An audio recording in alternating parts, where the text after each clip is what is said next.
Good morning, everybody. That's 10 o'clock. I'm sure some people will still be joining us, but we've got a packed agenda this morning, so I don't want to waste any of the time that we have got available. For those who don't know me, my name's Kirsten.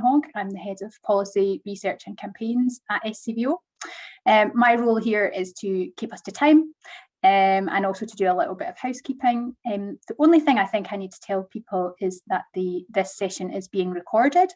That we can't see you as a delegate to the session, so you don't have to worry about whether you've brushed your hair or you've still got your pajamas on, but that does mean that you'll be able to catch the session afterwards. We'll make it available on our YouTube channel, so you can also let your colleagues know. The other piece of housekeeping to let you know is that this is your session, so do please use the Q&A function in the chat there to post some questions for the speakers that you're hearing from this morning, to make sure that you can get answers to the things that you really want to be finding out about. It's absolutely fantastic to have so much interest in this event. We've got 69 people registered for this morning.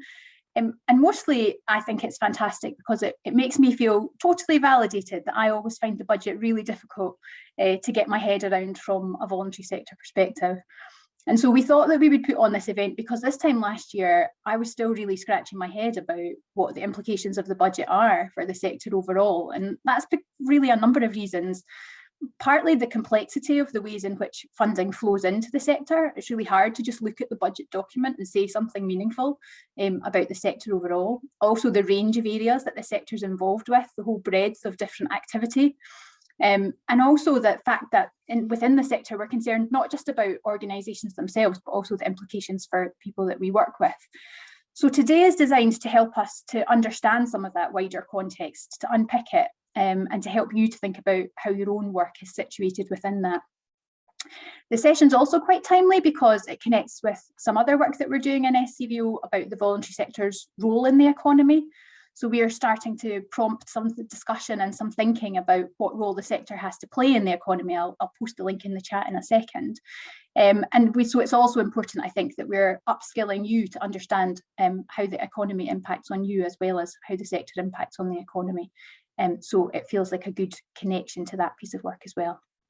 As I say, this is your event, so please do make sure that you're using the Q&A function to pop in your questions, and we'll get to those towards the end of the session. But first of all, we've got some fantastic speakers this morning to help us to understand what we heard on Thursday there. Because despite having thought about this session during last year's budget, it really only came together when we attended a session put together by Pro Bono Economics after the UK budget, which was really, really helpful to me in understanding that process. And so I'm delighted that we've got Pro Bono Economics with us today to help us to unpick some of this for Scotland. Rachel Gomez, who we'll hear from just now, is an economist at Pro Bono Economics, where she helps third sector organisations to measure, understand and communicate their impact. Before joining Pro Bono Economics in 2021, she worked as a government economist, so she has a good insight into all of these sorts of issues. So Rachel, if you wanted to take us through your presentation, that would be fantastic. Excellent. Thank you, Kirsten, and thank you to SCVO for hosting this brilliant event. I'm really excited to see everyone's talks. But without further ado, I think I will share my screen as I have some hopefully shiny slides. So let's share that. Can you all see a slide actually, not some slides? Okay, excellent. Brilliant. So yes, today I will be talking about the Scottish budget, how it relates to the wider economy, and how both impact charities and vice versa. So on Thursday, the Finance Secretary, Kate Forbes, presented her tax and spending proposals for 2022-23. There are so many things to pick up on, but for the purposes of the time that we have today, I've picked out a few key themes, and then I'll just talk through a few of the proposals briefly to keep us on track time-wise. A few key themes that came out in this budget were measures intended to support those on low incomes and those in poverty, protecting and enhancing natural environment, and spend on health and social care beyond just immediate COVID relief. So tackling inequality that has been exacerbated by COVID and the cost of living crisis due to energy prices, food prices rocketing, has been a big talking point, and obviously a big priority for government. And a few things that I'm going to pick out here are the doubling of the Scottish Child Payment and then the progressive tax schedule. If you've got any more questions, please feel free to put them in the Q&A, and I can try to pick up on them in the Q&A, or someone else might want to chip in.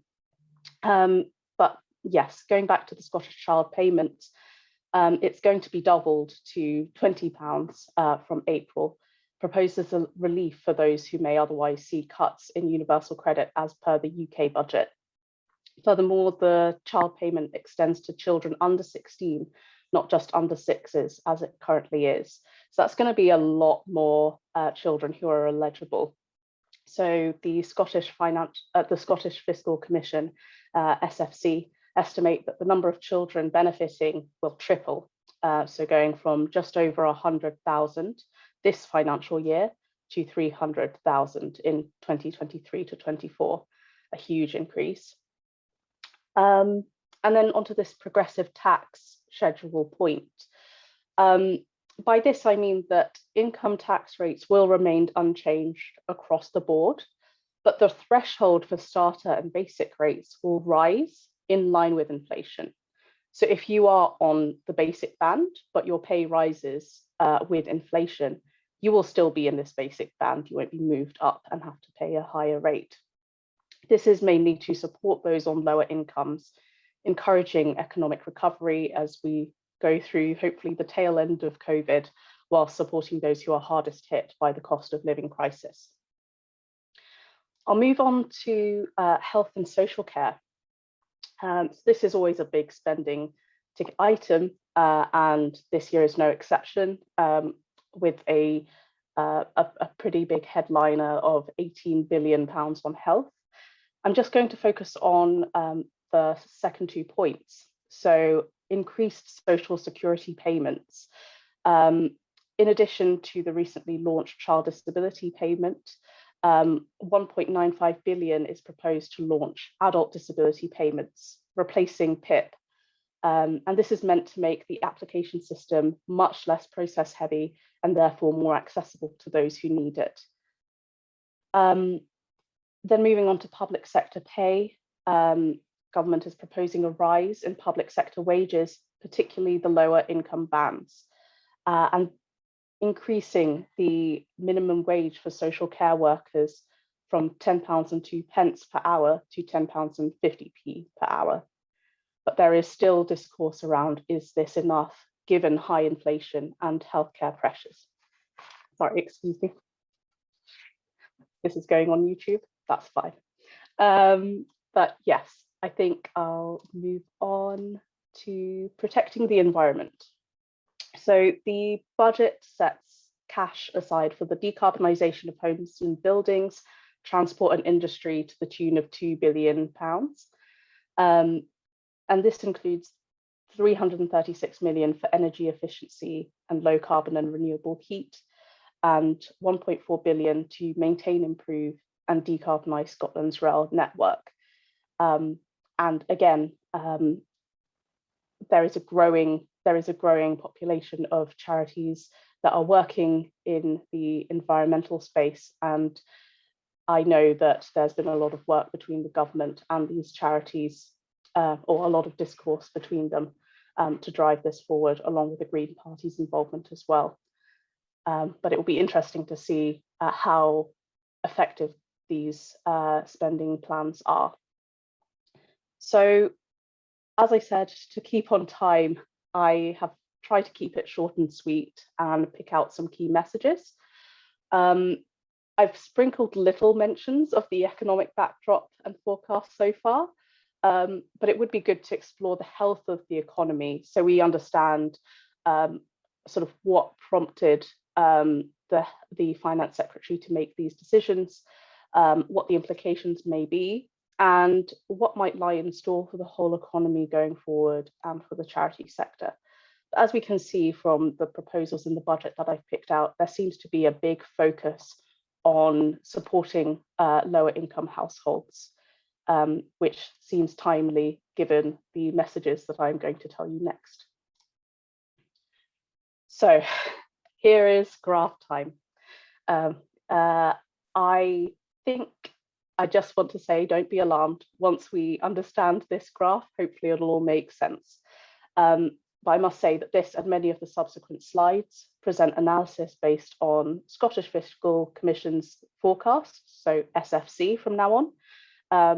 I'll also draw upon SCVO data, so thank you SCVO, and the National Council for Voluntary Organisations, or NCVO data later. So things to point out to help us understand this graph. This line at the top is the trend if the economy kept on going as it was before February 2020. And of course, the actual outturn, or what actually happened to GDP, which is the value of all goods and services produced in the Scottish economy, obviously dipped, as we can see here, due to COVID, and also some Brexit supply chain blockages. These dotted lines that you see here and in my other slides are forecasts by the SFC or OBR in some cases, and I put a date where I say when it was forecasted. Also, this is not a measure of GDP exactly. These are actually indices just to show, just so that we can measure change, basically, in a particular thing that we're looking at. So as you can see, since January, the outlook of the economy has improved. In January, we thought there'd be a much lower dip and then followed by recovery. But actually, the economy has recovered a lot better than expected, partly due to the vaccines rollout and also us adapting to restrictions, lifting and closing down much better, with GDP set to return to, sorry, that's the doorbell, with GDP set to return to pre-pandemic levels by the second quarter of 2022, which was almost 2 years earlier than forecast in January. However, one thing to note is these assumptions and the ones later on in this slide pack were finalized before the emergence of Omicron. Now, of course, currently it's broadly reasonable to assume the effects of Omicron fit with what we know of COVID and the effects so far, but we'll have to see how this progresses. So yes, it's good to take these projections with a pinch of salt. One last thing to say is this boost in the economy is mainly fueled by household spending rising during this time between January and December. And we expect spending to increase towards pre-COVID norms as restrictions on social activity are increasingly removed, although with the winter period that is somewhat in question. Consumption could be greater, spending could be greater than pre-COVID for a short period of time because higher income consumers had started accumulating savings and are now more able to spend them. However, this is less likely to be the case for lower income earners who have had less disposable income to save during the pandemic. Moving on, here we look at unemployment. So the unemployment rate in Scotland and the UK has actually remained pretty stable, much more stable than we thought, sort of between 3% and 5%, whereas in January we thought there'd be a really big spike. This is primarily because of government's furlough scheme, which has softened the effect of COVID-19 restrictions on the labour market. However, we see that there is still this projected slight increase, partly because of high inflation and continued energy price inflation in future.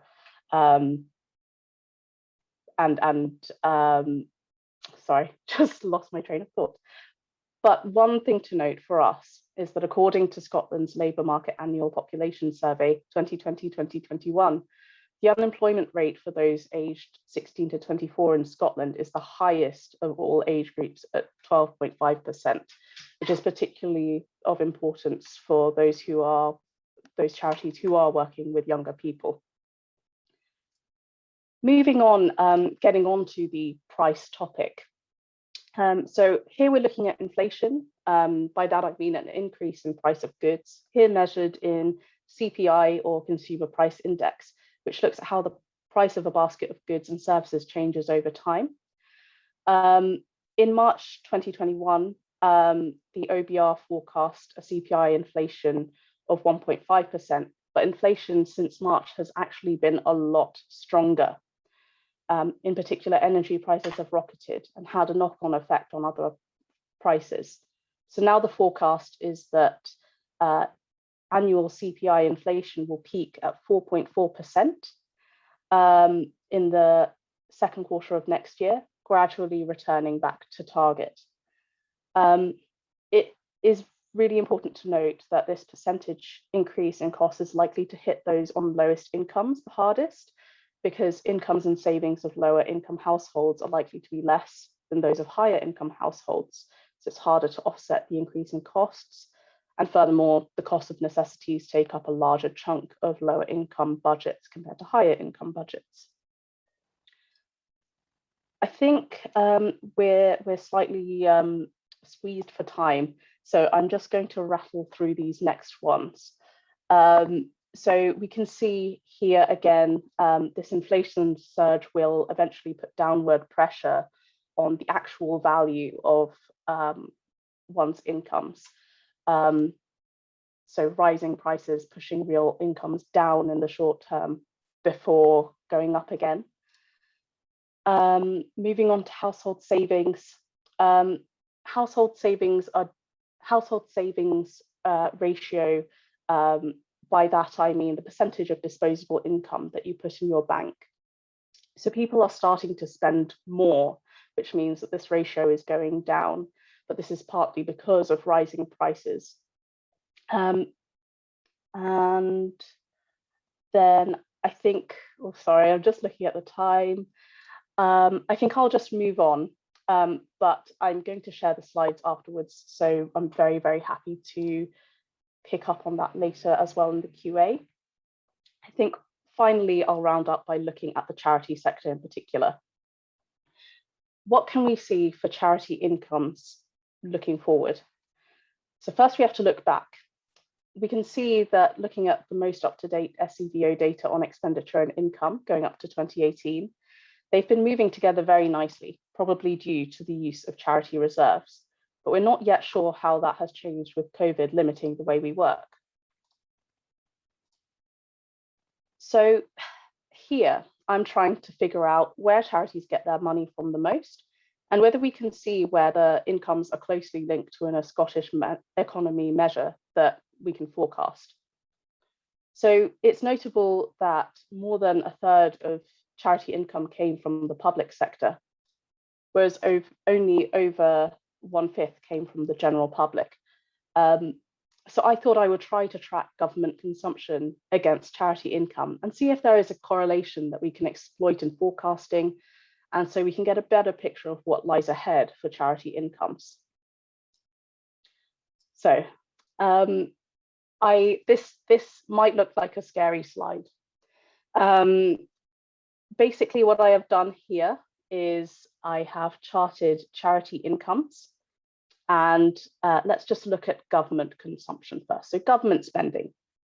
As I said in the previous slide, charity income in Scotland, a lot of that comes from the public sector. So I just wanted to see whether there was a trend. Sadly, with the data we have, we can't see much of a trend. But that may be because, during around 2008, a lot of government consumption had to take place after the recession. So then I tried household consumption, because there is a little bit of a relationship when we look at household consumption and charity income in the UK overall, which I'll talk about in the next slide. There is a bit more of a relationship with both of these going up together, charity income and household consumption, but Scottish charity data over the last few years is missing. So the relationship is not enough to be confident in this trend. So coming to the end of my presentation now, making my final point. So here, because we couldn't tell too much with confidence from the Scottish data at the moment, I've plotted charity incomes and household spending in the UK, or consumption. We've got data for a longer period of time here, and we can see a very close movement between charity income and household consumption, especially over the last 10-15 years. If we assume that this forecast in household consumption from October is correct, and that charity income tracks this closely, then we can expect that UK charities face an income scar of £6.6 billion. So if COVID hadn't happened, charities would be £6.6 billion better off at that point. Or taking a proportion of Scotland charity sector income compared to the UK, this would be a scar of roughly £800 million for Scottish charities. So we've come to the end of my presentation. It's been a whistle-stop tour, but in summary, the budget does go some way to try to support those on lower incomes with progressive tax, increased public pay, social security payment increases. But rising prices have worsened the cost of living crisis, especially for those on lower incomes, and may continue to do so. But given the uncertainty of Omicron, we'll have to see how this affects inflation depending on the severity of its impact. Young people have the highest unemployment rate of any age group, and unemployment rates seem forecast to rise. The charity sector may see increased demand, especially from those on low incomes or in unemployment who may struggle with rising inflation the most. The SFC or OBR forecasts suggest inflation and unemployment worsening in the short term over the next couple of years, but those same forecasts suggest recovery afterwards for the charity sector and the rest of the economy. Thank you for listening. This has been a whistle-stop tour, and I welcome your Q&A questions later on. Thank you. Thank you so much, Rachel. That's absolutely fascinating and brilliant to get such an insight into the wider economic picture that we can then situate the rest of that analysis in. So thank you so much. I'm sure there will be questions about that. So please do remember to post those in the Q&A, and we will come to those as we go. For many years, SCVO has tried to respond quickly to the budget, highlighting the different issues that are impacting the sector, and this year indeed is no different. So I'm going to introduce now my colleague, Paul Bradley. He's Policy and Public Affairs Manager at SCVO, and he has, along with a number of other colleagues in our team, been burning the midnight oil to scrutinise the budget and to try to figure out what's happening. So I'm super grateful to them, and after you've heard from him, I'm sure you will be too. So Paul, over to you. Thank you, Kirsten. I'm going to start by just repeating what you said at the start of the webinar about how difficult it is to actually understand the impact of the budget on voluntary organisations in the sector, particularly at this stage. There will be undoubtedly funding for the sector and its vital contribution in a whole range of different areas, and organisations working in those areas, whether it's mental health or housing or around climate, will be better placed to understand those specifics. And undoubtedly, there will be positive developments and aspects of this budget, like any budget. My colleagues in Third Force News just last week have reported that majority of Scottish voluntary organisations have welcomed Scottish Government commitments. And one example that really stood out to me when looking through the budget was the promoting equality and human rights budget line. And this is a budget line that the Scottish Government talk a lot about in terms of best practice for funding for the voluntary sector. And it gets on my nerves a little bit because it's always the fund that they talk about when we talk about good practice. But I think there's probably a lot to learn from that. And it's increasing by 39% to 44.98 million. So that's just an interesting reflection I took from reading through the budget. also been struck recently by a number of calls that I've had with senior leaders who say that they cannot really plan, or the best way of their planning is to really just assume that money will flow to them at some point, because it usually does. And that's the kind of state that the voluntary sector often finds itself in, especially around this time of year with the budget. It's also really hard to understand what the increases and the decreases possibly mean for the sector. And that, you're going to see that play out in a little bit of what I move on to discuss in a moment. And I think this is particularly true for areas where we're dependent on local government decision-making following those national spending directions. And this uncertainty, as we all know, is a yearly struggle. And I'm going to move on to the multi-year funding aspect in a moment. But I think one area where there has been uncertainty this year, and is really evident in the budget for myself, is the Scottish Government's third sector budget line. Now, I'm going to be completely honest and say that this is a budget line that SCVO receives funding from, but it's also a budget line that contributes to far more than infrastructure organisations beyond SCVO and beyond third sector interfaces. It's a budget line that pays for many of the Scottish Government's commitments relating to voluntary sector infrastructure. And that could be relating to volunteering, it could be related to social enterprise and stimulating the growth of those, and also cross-sectoral partnership work in between local government, national government, and the third sector. And also it funds the Scottish Government's third sector unit itself. And it's a really important role they play in terms of being an intermediary between the sector and government. And that's why SCVO's statement on the budget was so strong. If passed, the third sector fiscal resource budget will receive an £800,000 cut to its funding. And from this, we know that will be a near 4% reduction in the government support for infrastructure over the coming year. Infrastructure that's vital for organisations across Scotland to do what they do and do it well. We cannot be sure what that will impact, but the draft budget does mean that it puts government and sector priorities at risk, even though we're not too sure what those are just now. And we're in the middle of a pandemic. It should be a time where we're looking to strengthen the voluntary sector, strengthen the voluntary sector's infrastructure, particularly given the success of the pandemic in terms of getting funding to where it was needed most and supporting organisations to do that on the front line. And I spent Thursday morning, just a few hours before the budget, speaking at the Social Justice and Social Security Committee, where I was talking about the spike in interest in volunteering, the important role the voluntary sector has played during the pandemic, and the key role that infrastructure organisations have played too. And many of the MSPs, all MSPs around that table, congratulated the sector on its role during the pandemic, volunteers, and also those infrastructure bodies that tried to get funding out to where it was needed. So we felt it was quite incredible that only a few hours later, the government had made an announcement to reduce support for infrastructure. And let's be very clear on this. Not only are they cutting the third sector budget line during a pandemic, but the cut is also to non-COVID related funds. So it's funding that was already in place before the pandemic, and it's funding that the sector relies upon. So what's at risk? Well, putting organisations primarily to one side for a moment, just focusing on programmes. Potential areas include the Scottish Government's Social Enterprise Action Plan for 2021-24 that looks to stimulate growth in social enterprises and as part of a 10-year strategy and commitment by government. Scotland's new Volunteering Action Plan, the next stage of implementation of volunteering for all. This is all about removing some of the barriers that many face in terms of accessing volunteering, and also building on the interest of volunteering during the pandemic. And again, was a key focus point during the committee session hours before the budget. The programme for government commitment to strengthen the influence of third sector interfaces and revise their funding formula to give support to areas of highest deprivation. Also the Community Capacity and Resilience Fund, which SCVO currently runs, but delivers small grants up to £8,000 to mitigate the impact of welfare reforms.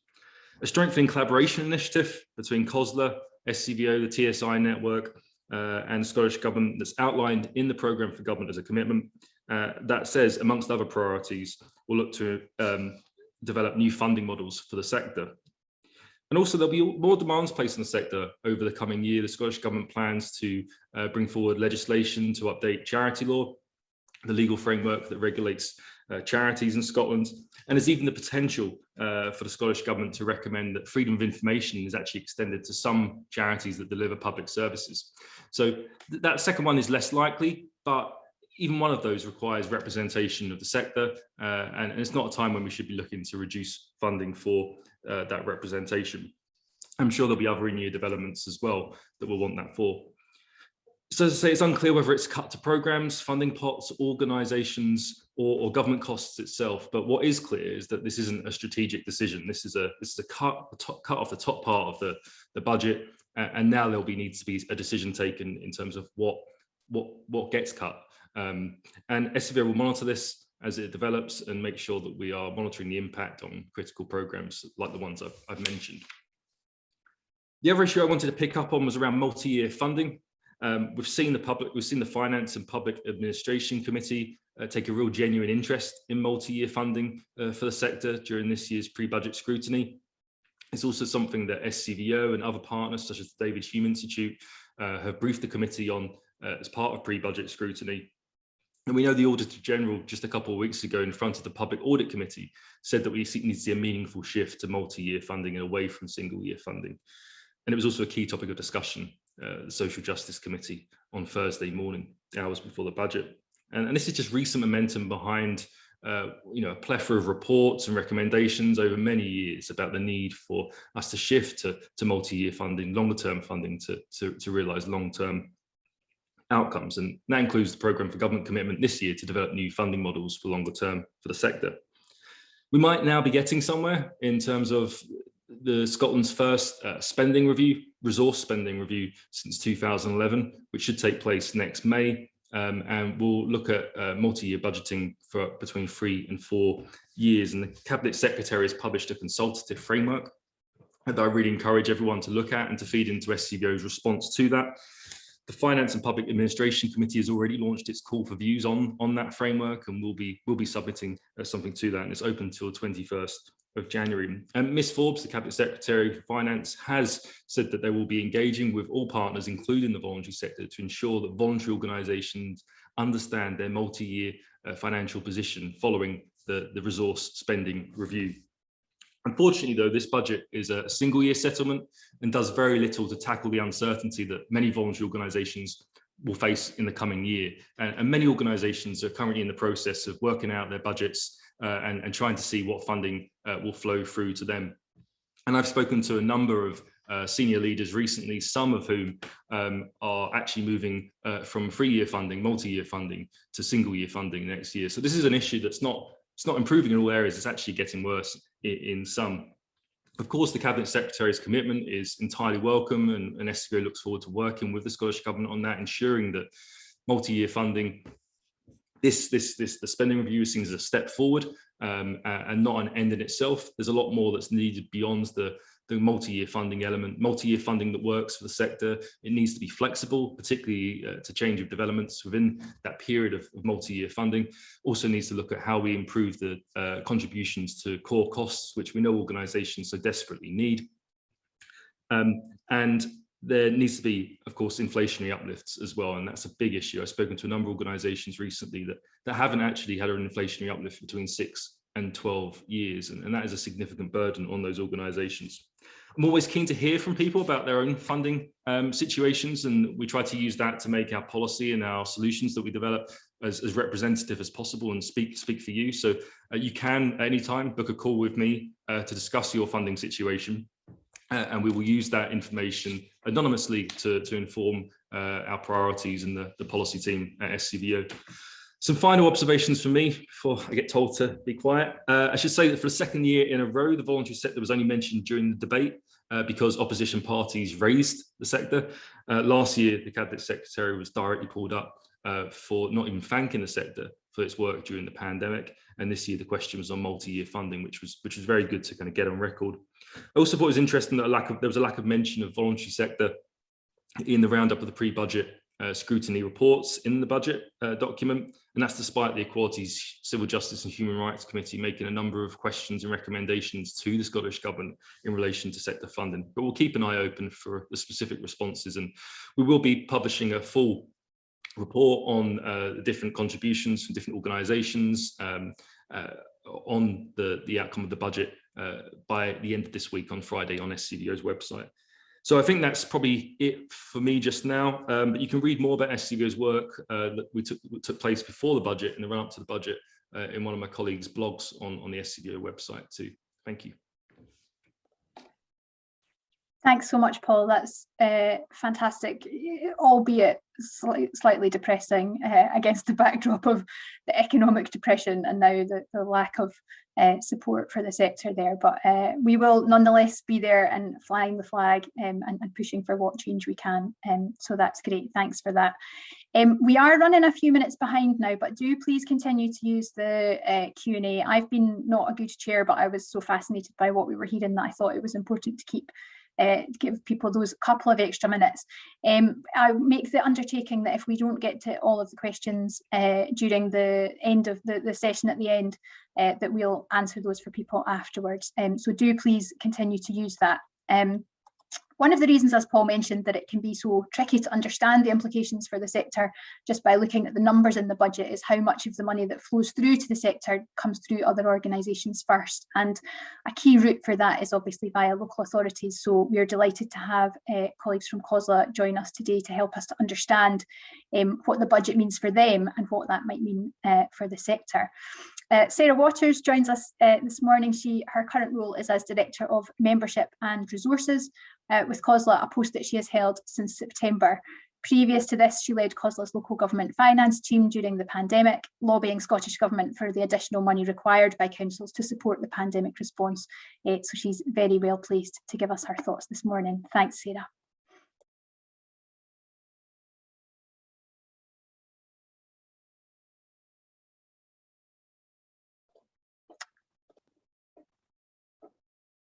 Sarah, if you're able to share your screen, that's probably the easiest way to give us your slides.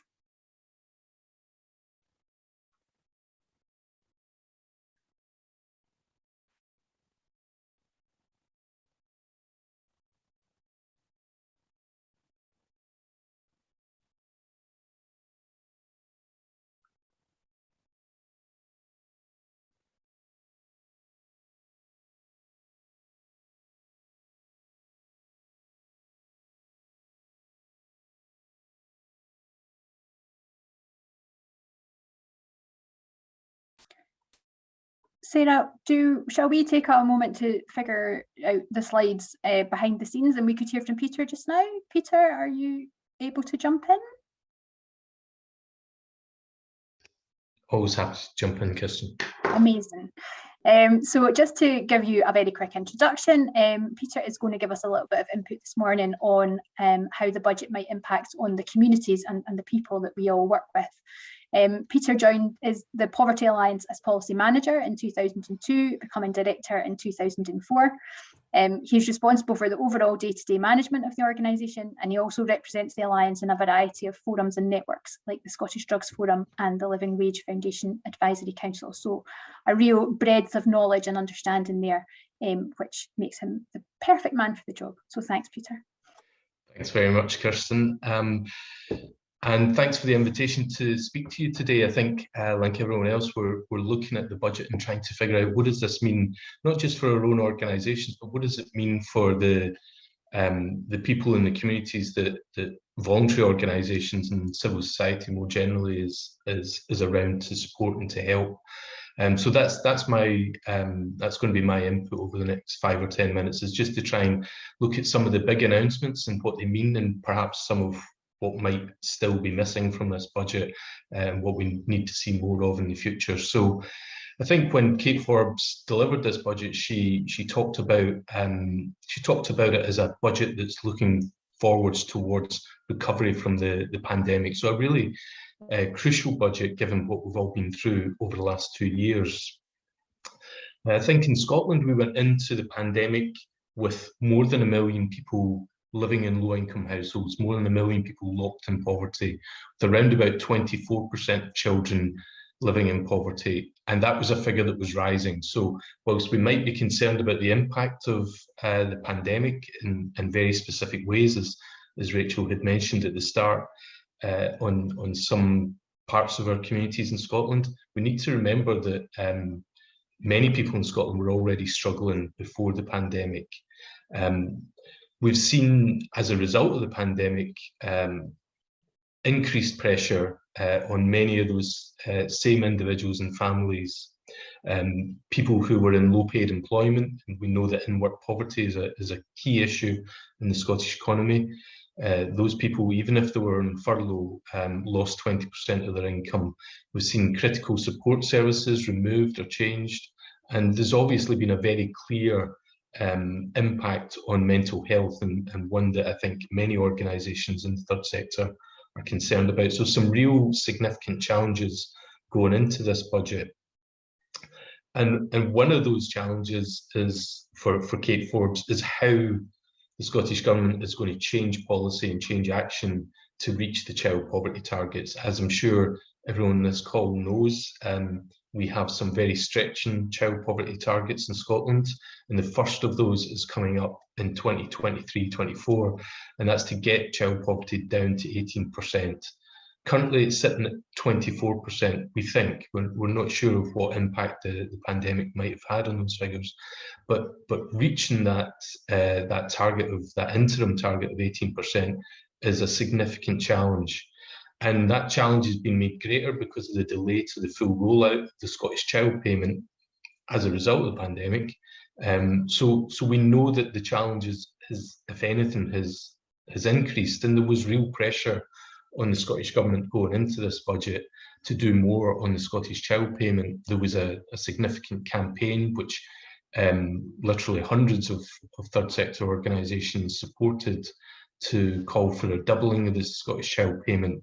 So it was really welcome to see the confirmation of that increase announced, not in the budget, but shortly before the budget. So the confirmation that Scottish Child Payment would be doubled from April 2022. That is a significant announcement. I think David Iser from the Fraser of Allender Institute called it totemic. It is really important. And I think it displays at a time when universal credit, the uplift to universal credit, was cut by the same amount. It does underline the message that Kate Forbes led on, that this budget is all about choices. So we really welcome that choice, and that will have a significant impact on poverty in Scotland.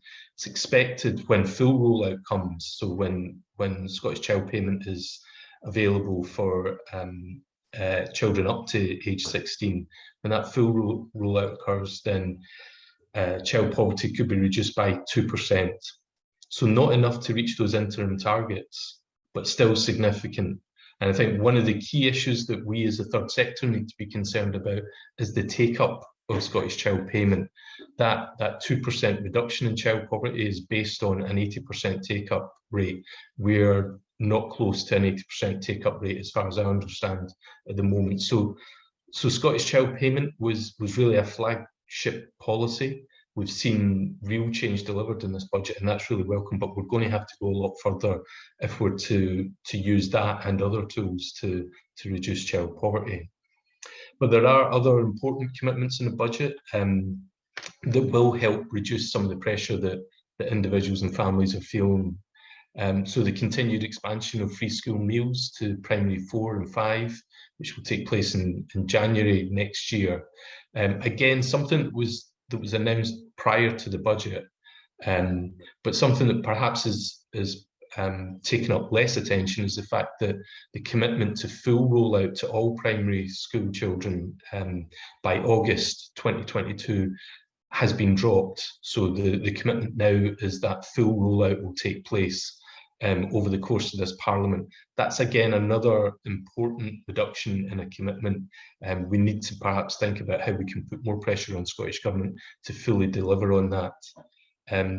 In the area of housing, I think we've seen again significant commitments, more than £830 million committed in this budget to affordable housing, which will go some way to help reach the target of 110,000 affordable homes by the end of this decade. But again, some criticism from key organisations in the sector like Shelter, suggesting that perhaps we haven't gone far enough to reach the target, to reach that target. So we're going to have to see further commitments. We've also seen really welcomed continued support for things like the Scottish Welfare Fund and discretionary housing payments. All have been really critical during the pandemic in protecting people against poverty. We've also seen really important commitments around social care, £18 billion being spent in that area. Some of that is consequentials from UK spending, but nevertheless commitments to a higher floor for wages in the care sector. Again, really important, something that will have an impact on third sector providers in that sector, but also importantly on changing perhaps some of the culture of low pay that's been in social care for too long.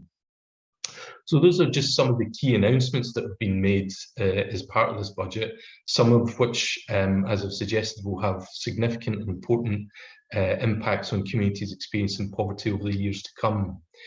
But I think there are still some concerns. So I talked a lot about Scottish Child Payment. It's not enough to really drive down child poverty in the way that we need. So I think we're going to have to look at how we can incrementally further increase Scottish Child Payment. But I think there's also a question of how we can start to pay for some of these changes. We have greater tax powers in Scotland now. We need to think about how we're using them. I think it's been welcome, the approach that the Scottish Government has taken so far, but again, there need to go further, and particularly in a context where the Fiscal Commission is projecting lower returns of, I think, around 400 million from income tax. There are some really stark choices that are going to have to be made in the next budget. And I think in the spending review, and I would echo what Paul said earlier about the need for all of us to be engaged in that spending review from now up until May next year. So really important to get involved in discussion with colleagues in the third sector, but also further afield. The other key concern, and I'm not going to say much more about this because we're just about to hear from about the impact on local government, but I think we know the importance of the third sector in providing supportive services for people living on low incomes. The impact of reductions in funding for local government over the coming year in a context where statutory services are already under pressure, I think causes some real grave concern about how that impact will be felt by the third sector. So I think I'll leave it there. I'm conscious of running out of time, and I want to hand over now back to Kirsten. Thank you.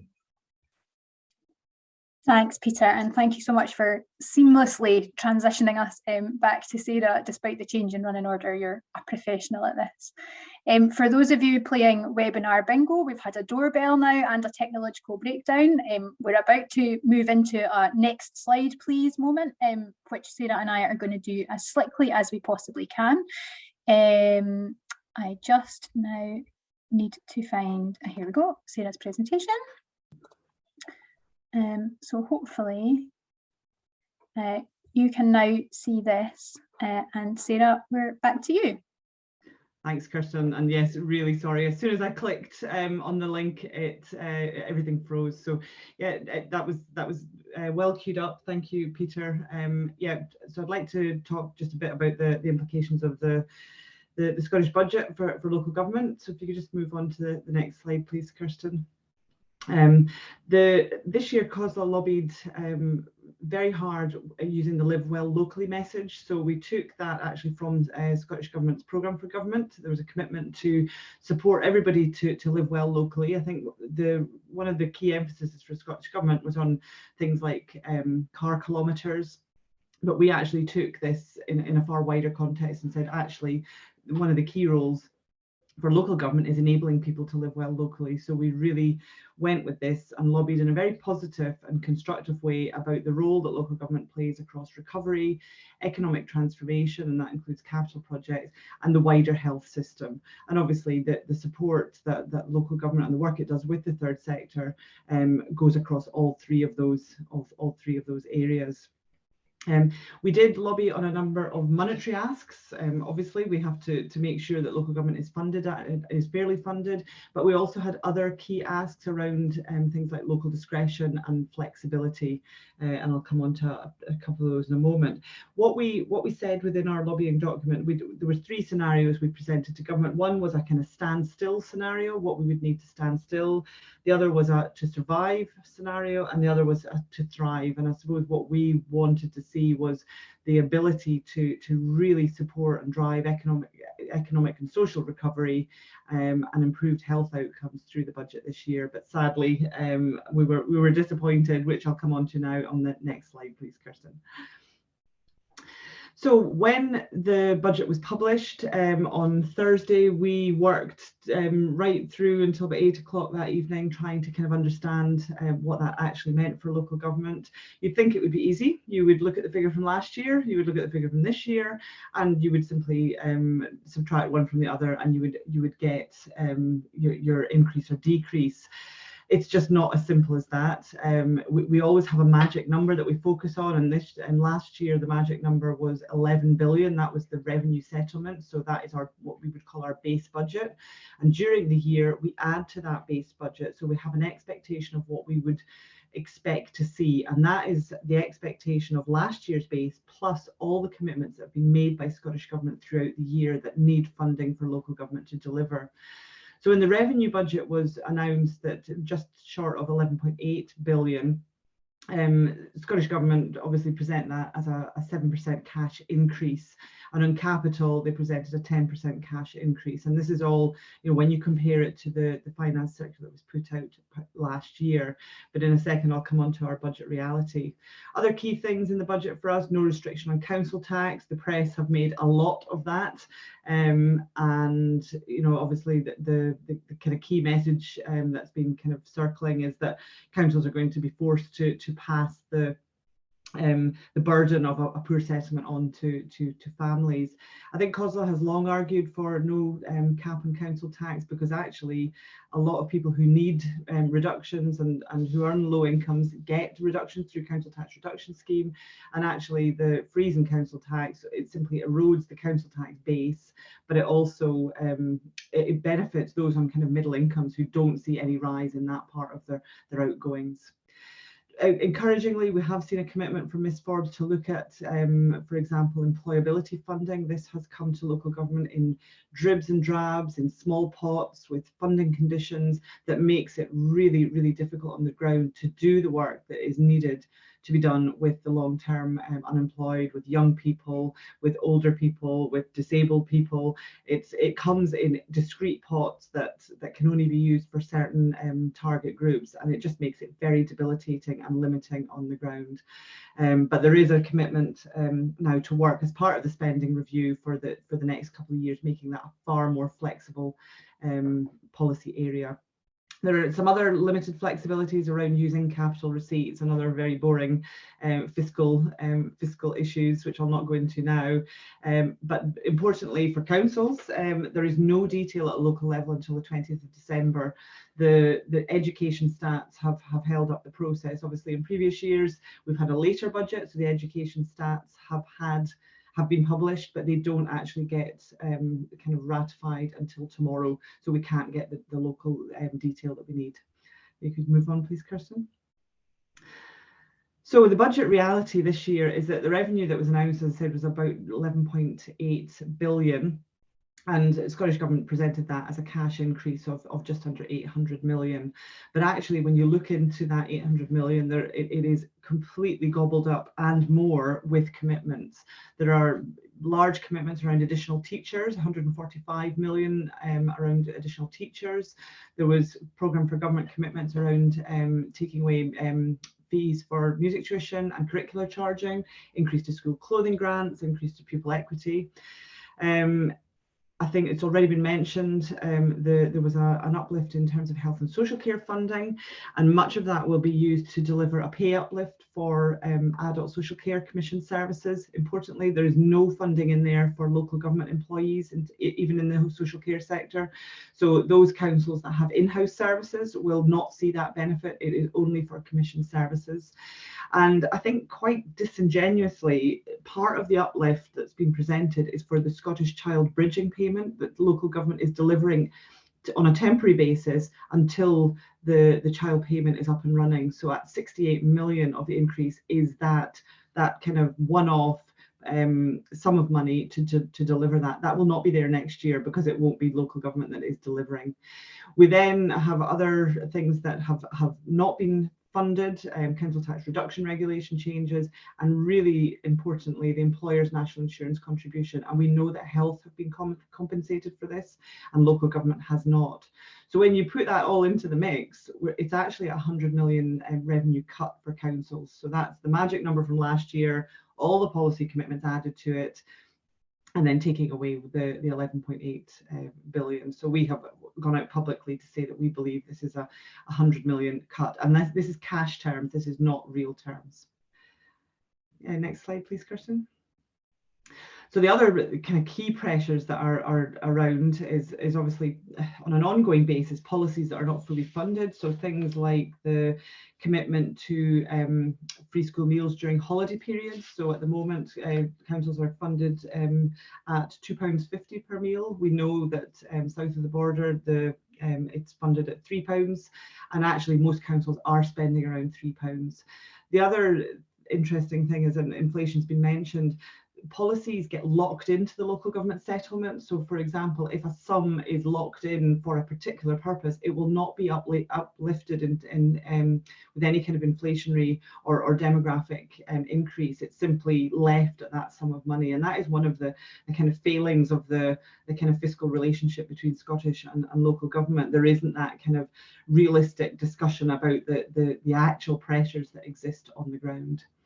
Pay continues to be a pressure, and I think it was Rachel that mentioned public sector pay. I think it's a bit of a misnomer. It is not public sector pay. It is part of the public sector pay, and it does not cover local government.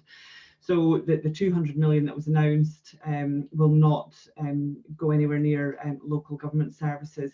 It also raises expectations significantly across other parts of the workforce for local government. Inflation's been mentioned, demography. We had hoped for investment for actual recovery, that could then be shared with the third sector, but there is no room there. And increased demand, pandemics. I think it was Peter that mentioned things like crisis grants and Scottish Welfare Fund. Some areas are seeing really significant pressures in terms of those funds. And we have an ongoing issue of reduced income generation across a number of services, not least things like the sport and culture sector. Next slide, please.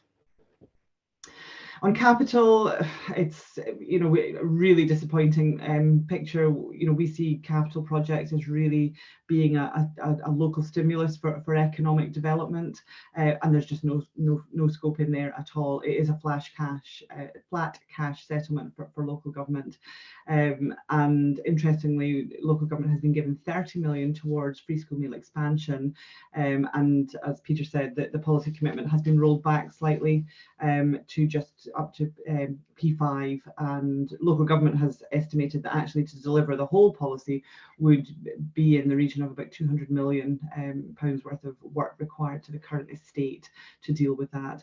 And then inflation and labour and material shortages, all those things, when you factor them in, that it is probably not even flat cash. And I think net zero commitments are going to be hugely challenging with this capital scenario. Next slide, please. So media reaction, you'll get these slides, you can see these links, and obviously we look very, we always look towards independent views of the budget. So Spice and Fraser Valander have both commented, and those are the kind of key messages. Interesting, the media have really focused on the council tax, which is a bit, it's something that councils want because it should be a local discretionary tax. But this year, I think we see it as there's danger that some councils will have to look to increases in council tax to plug the gap that's going to be left by this poor settlement. So just finally, really, the next slide is just really kind of, if you want to just keep going through them, Kirsten, I'm aware of time. The implications really are that, there is now, we're in a situation where there is a decrease to the kind of core spending power, and there is a kind of opportunity lost, we believe.